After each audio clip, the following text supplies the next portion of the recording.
요즘 들어 사람들이 아름다움에 관심이 많습니다. 미용에 관심이 많습니다.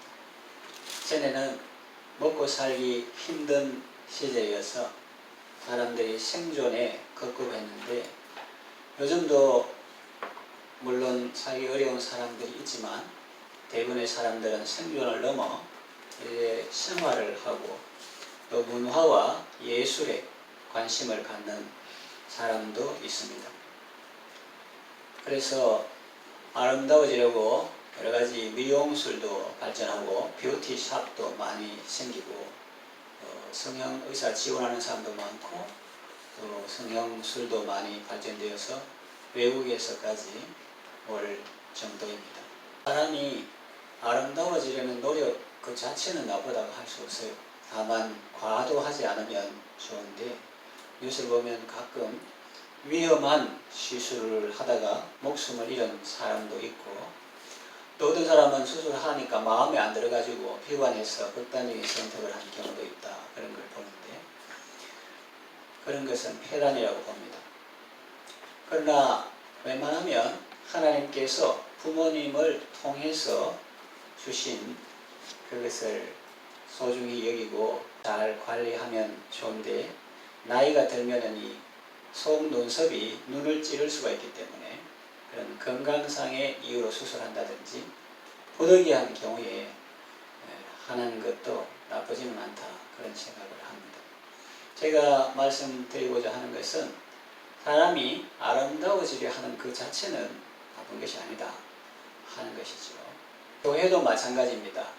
교회는 예수님의 신부인데 그 신부가 아름다워지려는 것은 좋은 것입니다. 이 주변을 보면 오래된 교회도 리모델링을 해서 공간을 시대에 맞게 효과적으로 활용하고 또 음향, 영상 이런 거를 갖추어서 사람들이 예배를 드릴 때 편리하고 교제할 때 또 유익하도록 이렇게 신경을 쓰는 것을 보면서 그런 거 잘했다 그런 생각이 듭니다. 교회라고 할 때 넓은 의미에서는 교회당 이런 건물이나 조직, 제도 이런 것까지 포함되지만 좁은 의미에서 교회라 할 때는 예수님을 믿는 저와 여러분들을 바로 교회라고 하죠. 그래서 넓은 의미의 교회라고 할 때 그 교회당을 리모델링 하는 것도 참 중요한데 그보다 더 중요한 것은 그 속에 있는 사람들, 성도들, 주님의 신부된 공동체가 아름답게 되는 것입니다. 거룩하게 되는 것입니다. 건강하게 되는 것입니다. 오늘 본문은 참으로 아름다운 교회의 모습을 우리에게 보여주고 있습니다. 자, 그렇다면 이제부터 아름다운 교회의 모습을 살펴보겠습니다. 아름다운 교회는 어떤 교회입니까? 첫째로 예수님의 마음으로 하나가 된 교회입니다. 32절을 보니까 믿는 무리가 한 마음과 한 뜻이 되어 그랬습니다. 믿는 무리가 마음과 뜻에 있어서 하나가 되었습니다. 무엇이든지 하나가 될 때 아름답죠. 가정도 그렇고 학교도 그렇고 나라도 그렇습니다. 교회도 마찬가지입니다. 이것은 획일화, 단일화와는 다릅니다. 공산주의 국가나 또 히틀러 나치에서 모든 사람이 전체는 하나로, 하나는 전체를 위하여 그런 구호처럼 그렇게 되는 것을 말하는 것이 아니고 출신도 다르고 배경도 다르고 기질도 다르지만 그 다양성이 예수님 안에서 일치를 이루고 연합해서 하나가 되고 서로 조화를 이루는 것을 말합니다. 예루살렘 교회에도 우리가 성경을 읽어서 아는 바와 같이 헬라파 유대인이 있었고 히브리파 유대인들도 있었습니다. 부유한 사람도 있었고 가난한 사람도 있었습니다. 과부도 있었고 독신 남성도 있었습니다. 그러나 이들은 모두 예수님의 마음으로 하나가 되었습니다. 다양한 부류에 속한 여러 사람들이 하나가 되려면 어떻게 하면 될까요?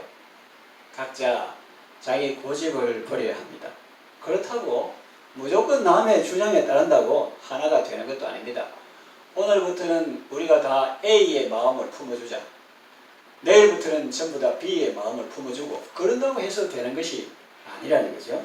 우리 각 사람이 모두 그래서 예수님의 마음을 품을 때 진정 하나가 될 수가 있습니다. 그런 예수님의 마음은 어떤 마음입니까? 온유한 마음입니다. 겸손한 마음입니다. 그리고 희생하는 마음입니다.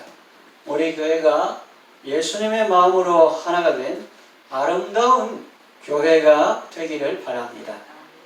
두 번째 아름다운 교회는 예수님의 생명으로 가득한 교회입니다. 33절에 사도들이 큰 권능으로 주 예수의 부활을 증언하니 우리가 큰 은혜를 받아 그랬습니다. 모든 유기체는 생명력이 넘칠 때 아름답습니다. 식물도 그렇고 동물도 그렇습니다. 6월의 푸른 들판이 아름답죠. 여기서는 건물 안에서 6월의 푸른 들판 얘기하지만 제가 화요일날 농장에 이렇게 가다 보면 그 말이 아니라 현실이 지난주에 아마 모내기를 해가지고 팔아다니 이제 아마 시퍼렇게 되어질 겁니다. 주변에 볼 수 있으니까요. 6월의 푸른 들판이 아름다운 이유는 생명으로 가득하기 때문입니다. 교회도 생명이 있을 때 아름답습니다. 교회의 생명은 무엇이냐? 예수님입니다. 예수 그리스도의 죽음과 부활이 교회의 생명입니다. 교회가 도시에 있건 시골에 있건 사람이 많이 모이건 적게 모이건 예수 그리스도의 죽음과 부활이 선포되는 교회는 생명 있는 교회입니다. 초대교회는 예수 그리스도의 부활을 날마다 선포했습니다. 주 예수의 부활을 증언하니 그랬죠. 사도들이 큰 권능으로 주 예수님의 부활을 증언하니 우리가 큰 은혜를 받았습니다. 우리 교회도 예수님의 그 위대한 죽음과 그 영광스러운 부활이 계속 선포되고 적용되는 생명으로 가득한 교회가 되기를 바랍니다. 왜 그 이야기를 하느냐? 다른 것도 많은데 도덕, 교양, 윤리, 바른 생활 이런 것도 중요한데 왜 그걸 말하느냐? 물론 다른 것도 포함됩니다만 왜 예수님의 죽음과 부활을 말하느냐? 예수님의 죽으심으로 우리는 죄와 죽음, 지옥 권세를 이기게 되었기 때문입니다. 또 예수님의 부활하심으로 우리는 새 생명을 얻었고 사랑과 소망 가운데 살게 되었기 때문입니다. 하나님께서 예수님을 죽은 자 가운데서 다시 살리신 것을 믿고 입으로 예수님을 주라고 시인하면 구원을 받습니다. 누구든지 주의 이름을 부르는 자는 구원을 받는다고 했습니다. 찬송 가사와 같이 내가 매일 십자가 앞에 더 가까이 가오니 구세주에 흘린 보배 피로서 나를 정케 하소서 깨끗하게 하소서 라는 찬송 가사처럼 날마다 그 보혈의 능력으로 하나님의 사랑의 능력으로 치유받고 변화받고 쓰임을 받으시기 바랍니다. 너무 소리가 작은데요. 제가 뭐 다른 부흥사 흉내내는 게 아니라 정말 그에 대해서 어떻게 반응하는가에 따라서 그 삶이 달라지게 됩니다. 하나님의 말씀에 대해서 이 말씀은 내 소유와 몸과 생명까지 다 내다 바칠 만한 가치가 있는 말씀이다 하고 거기에 자신을 걸 때 효력이 있는 것이지 뭐 그렇든지 말든지 좋은 말이네 그래 가지고는 안 된다는 거예요. 죽으실 뿐 아니라 살아나셔서 영원토록 우리와 함께 하시는 예수님을 모시고 기쁨이 충만한 삶을 살아가시기를 바랍니다. 아멘. 세 번째 아름다운 교회는 은혜 받고 서로 섬기는 교회입니다. 그 내용은 33절 하반에서 37절까지 나옵니다. 은혜를 받으면 원망과 불평이 사라지고 만족과 감사가 영혼에 차오릅니다. 주의 은혜 물결이 내 심령에 가득 차고 흘러 넘칠 때 우리는 한없는 기쁨과 만족과 평안을 누립니다. 사람은요 돈이 많다고 만족하는 것이 아닙니다. 재벌이라고 만족하는 것이 아닙니다. 가서 물어보세요. 인터뷰 해보세요. 그들은 오히려 현재 상태의 부유함을 느끼고 자기 기업이 더 커지고 그 소유가 더 많아지기를 원합니다. 권세나 좋은 환경도 우리에게 참 만족을 주지 못합니다. 오직 여호와께서 나의 목자 되심을 알 때 부족함이 없는 인생을 누리게 되는 것입니다. 만족이 있고 여유가 생기니 모든 것이 감사합니다. 또 받은 은혜에 보답할 기회를 찾는 인생이 됩니다. 예루살렘 교회에서 서로 섬김은 어떻게 나타났습니까? 사도들은 성도들을 말씀으로 섬겼습니다. 큰 권능으로 주 예수의 부활을 전했습니다. 그리고 초창기에는 재정 출납도 했습니다. 은혜 받은 성도들이 부동산을 팔아서 그 값을 사도들의 발 앞에 두매 사도들은 각 사람의 필요를 따라 나누어 주는 일을 했습니다. 교회 안에 있는 과부들을 구제하는 일도 했습니다. 나중에 교회 규모가 커졌을 때 집사를 세워 재정 출납을 맡기고 사도들은 오로지 기도하는 것과 말씀 전하는 일에 힘썼습니다. 사도들은 말씀으로 성도들을 섬겼고, 그러면 성도들은 어떻게 했는가? 사랑과 제물로 서로를 섬겼습니다. 은혜 받은 성도가 자신의 밭과 집을 팔아서 구제 헌금을 했고, 사도들은 각 사람의 필요를 따라 나누어 주었습니다. 일이 어느 정도로 활발하고 효과적으로 이루어졌는지를 잘 보여주는 표현이 있습니다. 34절 상반절에 보니까 그 중에 가난한 사람이 없으니 이런 표현이 나옵니다. 그만큼 분배가 공정하고 효과적으로 잘 이루어졌다는 것입니다. 돈 많다고 구제 잘하는 것 아닙니다. 가난하다고 잘하는 것도 아닙니다. 오직 은혜 받은 사람만이 진정한 나눔과 섬김의 삶을 살 수 있습니다. 헌금도 내 것이라고 생각하는 사람은 잘 하지 못합니다. 주인의 것을 돌려드린다고 생각할 때 감사하며 기쁘게 드릴 수 있습니다. 바나바를 보십시오. 밭이 있었는데 다른 사람들을 돕기 위해서 그것을 팔아서 사도들의 발 앞에 두었습니다. 얼마나 아름답습니까? 그럼 그 사람은 뭐고 그 사람도 그 다음에 이런 생각이 들죠. 성경 읽으면 나옵니다.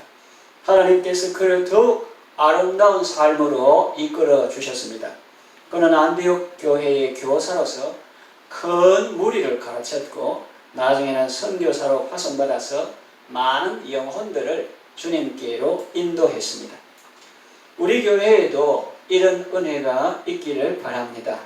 모든 성도들이 큰 은혜를 받고 자신이 가진 물질이나 지식이나 재능 등 무엇이든지 하나님께서 자기에게 은사로 주신 것을 주님 발 앞에 내려놓는, 그래서 서로 섬기며 나눔으로 더욱 풍성해지는 아름다운 교회가 되기를 바랍니다.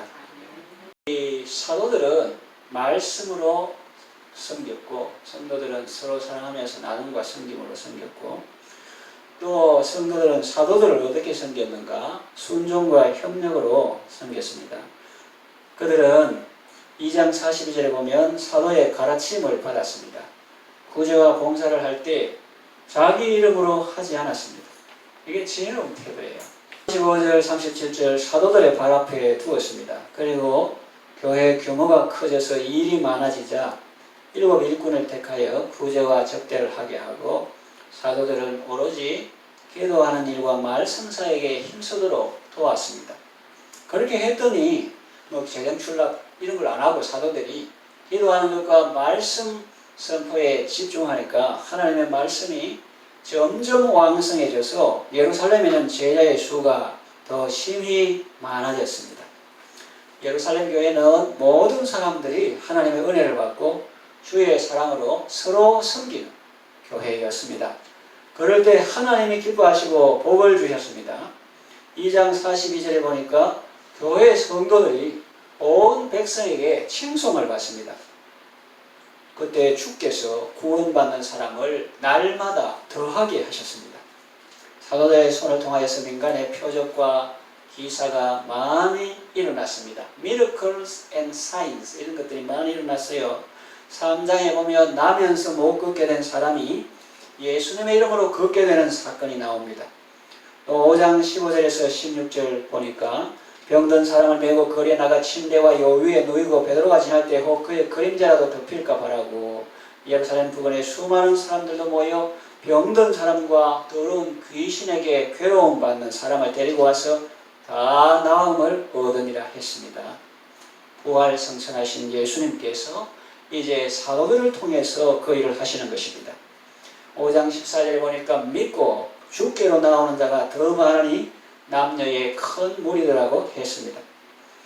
우리 교회도 모든 성도들이 하나님의 은혜를 받고 또 받은 은사대로 서로 섬길 때 하나님께서 기뻐하시고 또 이런 놀라운 은혜들을 우리 가운데에 베풀어 주실 줄로 믿습니다.